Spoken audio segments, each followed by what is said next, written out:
Hey guys, welcome back. This is Little Fear here, and today we are here with another layout update video, this one being number 10.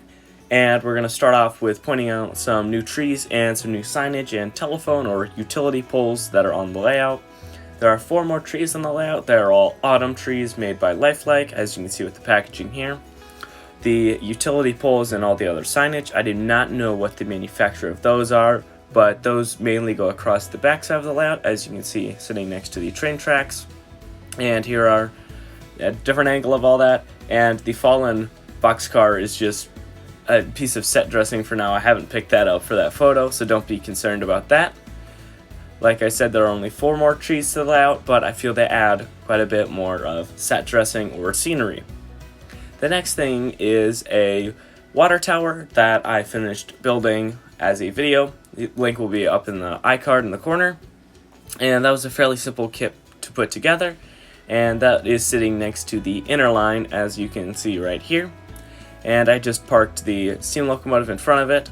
But it is fairly tall, but is not as tall as the coaling tower on the layout. And that just is about it for the water tower. The final thing is this little maintenance shed that I had to glue a few things on. So then I'll have some images of the inside of it on the roof, because I had to glue some of the walls back on together because they had come undone. Also, a barrel on the side had to be glued as well, since once I picked it up after shooting the video where I first showed it off, that barrel fell off.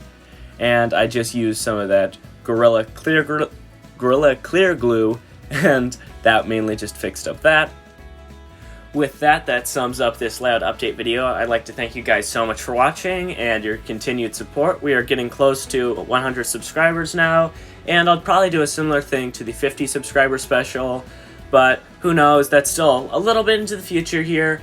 And thank you guys again for watching, and if you have any other suggestions for anything, any changes or any suggestions to the changing of the layout, please put that in the comments down below, and I'll see you guys next time. Bye-bye!